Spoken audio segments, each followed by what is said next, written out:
Assalamualaikum warahmatullahi wabarakatuh. Kami dari kelompok 7 akan mempresentasikan hasil makalah kami mengenai steganografi.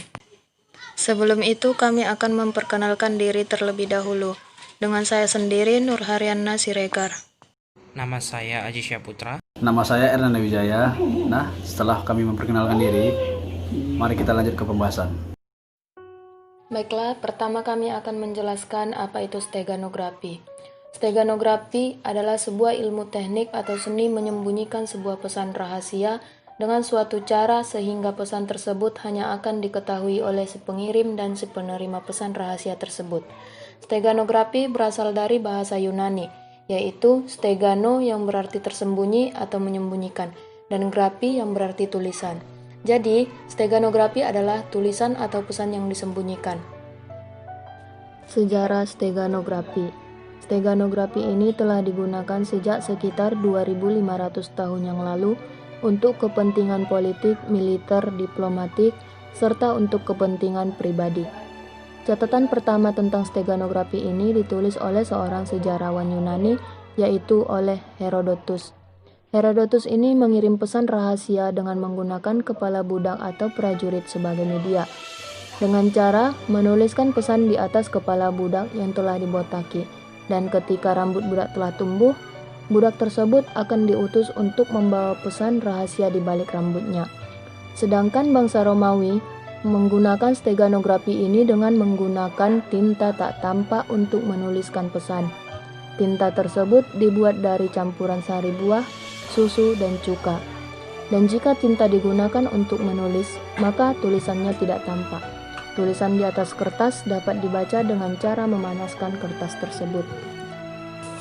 Teknik steganografi ini menjadi populer setelah kasus pemboman gedung WTC pada 11 September 2001 di Amerika Serikat. Saat itu, teroris menyembunyikan pesan-pesan kegiatan terornya dalam berbagai media yang dapat dijadikan penampung untuk menyembunyikan file, seperti pada image, audio, dan video. Peristiwa itu menyebutkan bahwa para teroris menyembunyikan peta-peta dan foto-foto target dan juga perintah untuk aktivitas teroris di ruang, chat spot, dan website lainnya. Tujuan steganografi. Steganografi ini memiliki tujuan yaitu untuk merahasiakan atau menyembunyikan keberadaan dari sebuah pesan tersembunyi atau sebuah informasi. Kebanyakan pesan disembunyikan dengan membuat perubahan tipis terhadap data digital lain yang isinya tidak akan menarik perhatian dari penyerang potensial. Jenis-jenis teknik steganografi. Steganografi memiliki 7 jenis teknik, yaitu sebagai berikut. Yang pertama, injection. Injection ini merupakan salah satu teknik yang menanamkan pesan rahasia secara langsung ke suatu media. Salah satu masalah dari teknik ini adalah ukuran media yang diinjeksi akan lebih besar dibanding dengan ukuran normalnya, sehingga media tersebut mudah untuk dideteksi. Yang kedua, substitusi. Biasanya, hasil dari teknik ini tidak terlalu mengubah ukuran data asli, tetapi tergantung pada file media dan data yang akan disembunyikan. Teknik substitusi ini menurunkan kualitas media yang ditumpangi. Split spectrum. Yang dimaksud dengan split spectrum adalah teknik pentransmisian menggunakan pseudo-noise code yang independen terhadap data informasi sebagai modulator bentuk gelombang untuk menyebarkan energi sinyal dalam sebuah jalur komunikasi atau bandwidth yang lebih besar daripada sinyal jalur komunikasi informasi. Oleh penerima, sinyal dikumpulkan kembali menggunakan replika pseudo-noise code tersinkronisasi. Distortion. Metode ini menciptakan perubahan atas benda yang ditumpangi oleh data rahasia. Cover generation. Cover generation ini adalah metode yang lebih unik daripada metode lainnya karena cover objek dipilih untuk menyembunyikan pesan. Transformasi domain. Transformasi domain ini sangat efektif. Pada dasarnya, transformasi domain menyembunyikan data pada transform space. Statistical Method. Teknik ini disebut juga skema steganografi 1 bit. Skema tersebut menanamkan 1 bit informasi pada media tumpangan dan mengubah statistik walaupun hanya 1 bit. Cara kerja steganografi. Untuk menyisipkan data yang ingin disembunyikan membutuhkan 2 unsur. Unsur pertama ialah media penampung seperti citra, suara, video, dan sebagainya yang terlihat tidak mencurigakan untuk menyisipkan pesan rahasia. Unsur kedua adalah pesan yang ingin disembunyikan, yaitu media penampungnya berupa citra yang disebut cover object dan citra yang telah disisipi pesan disebut stego object. Secara umum, terdapat 2 proses di dalam steganografi, yaitu proses embedding untuk menyisipkan pesan ke dalam cover object dan proses decoding untuk ekstraksi pesan dari stego object. Kedua proses ini mungkin memerlukan kunci rahasia yang dinamakan stego key, agar hanya pihak yang berhak saja yang dapat melakukan penyisipan dan ekstraksi pesan. Bentuk format steganografi. 1. Teks. Menurut sejarah, menyembunyikan pesan di dalam teks merupakan salah satu metode yang sering digunakan. Pada umumnya, metode yang digunakan adalah menyembunyikan pesan rahasia di setiap huruf ke N pada setiap kata di dalam pesan teks yang digunakan sebagai media penampung. Steganografi dengan menggunakan teks ini sudah tidak terlalu sering digunakan lagi, karena file teks memiliki jumlah redundasi data yang sangat sedikit. Yang kedua, gambar atau citra. Penggunaan media gambar adalah yang paling populer untuk steganografi pada masa sekarang ini. Hal ini karena gambar atau citra memiliki redundansi yang cukup besar. Selain itu, karena media ini adalah yang paling sering dipertukarkan di internet. Yang ketiga, suara atau video. Untuk menyembunyikan informasi di dalam file suara atau video, tekniknya hampir sama dengan digunakan untuk menyembunyikan pesan di dalam gambar. Satu teknik yang digunakan berbeda untuk audio steganografi adalah masking. Meskipun penggunaan steganografi dengan media suara dan video ini cukup berpotensial seperti pada gambar, namun kapasitas memori yang lebih besar membuat media suara dan video kurang populer karena ketidakpraktisannya. Yang terakhir, protokol. Protokol steganografi mengacu pada teknik untuk menyisipkan informasi bersamaan dengan pesan dan protokol kontrol jaringan yang digunakan di dalam transmisi sebuah jaringan. Di model lapisan OSI network terdapat sebuah convert channel di mana steganografi dapat digunakan. Sebagai contoh, di mana pesan dapat disembunyikan adalah di bagian header pada paket TCP atau IP, di dalam beberapa tempat yang bersifat optimal atau tidak pernah digunakan. Contoh steganografi dalam bentuk teks. Pesan rahasia dikirimkan dengan mengirim surat pembaca ke sebuah surat kabar.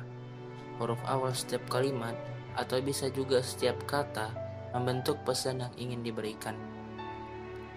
Cara lain adalah dengan membuat sebuah puisi di mana huruf awal setiap baris membentuk kata-kata pesan sesungguhnya. Contoh puisinya.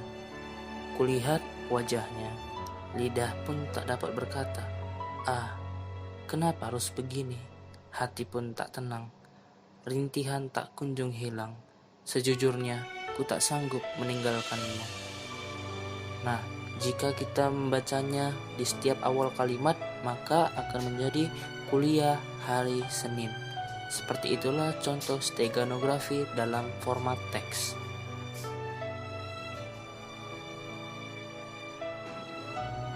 Contoh steganografi dalam format suara.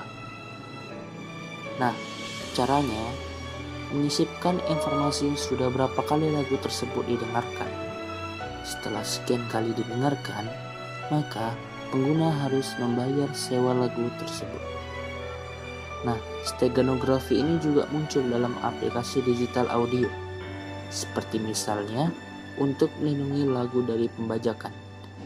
Seperti itulah contoh steganografi dalam format suara. Yang terakhir, contoh steganografi dengan format gambar. Nah, dalam melakukan steganografi ini, kita memerlukan dua file, yaitu file citra sebagai covernya dan file RAR sebagai media yang disisipkan.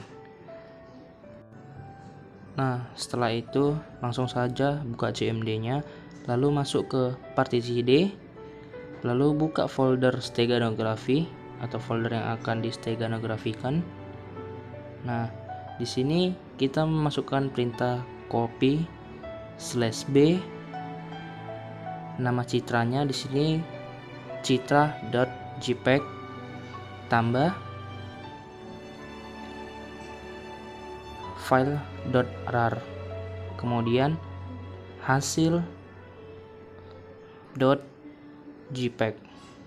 kemudian enterkan. Nah, jika seperti ini tandanya berhasil. Langsung saja kita lihat ya ke dalam foldernya. Nah, sudah bertambah ya. Jadi ini adalah hasilnya.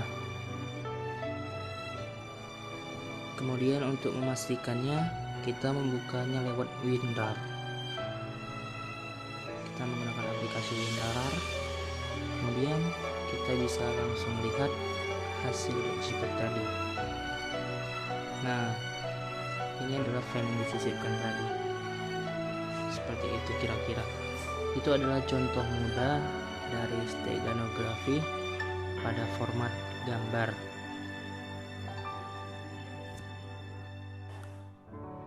Kegunaan steganografi. Seperti perangkat keamanan lainnya, steganografi dapat digunakan untuk berbagai macam alasan. Beberapa di antaranya untuk alasan yang baik, namun dapat juga untuk alasan yang tidak baik. Untuk tujuan legitimasi, dapat digunakan pengamanan seperti citra dengan watermarking dengan alasan untuk perlindungan copyright.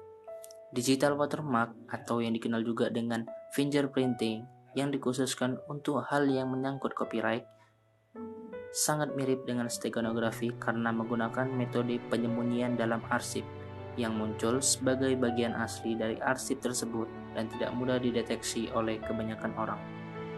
Steganografi juga dapat digunakan sebagai teknotes untuk citra online. Selain itu, steganografi juga dapat digunakan untuk melakukan penyimpanan atas kerahasiaan informasi yang berharga. Untuk menjaga data tersebut dari kemungkinan sabotasi, pencurian, atau pihak yang tidak berwenang, sayangnya steganografi juga dapat digunakan untuk alasan yang ilegal.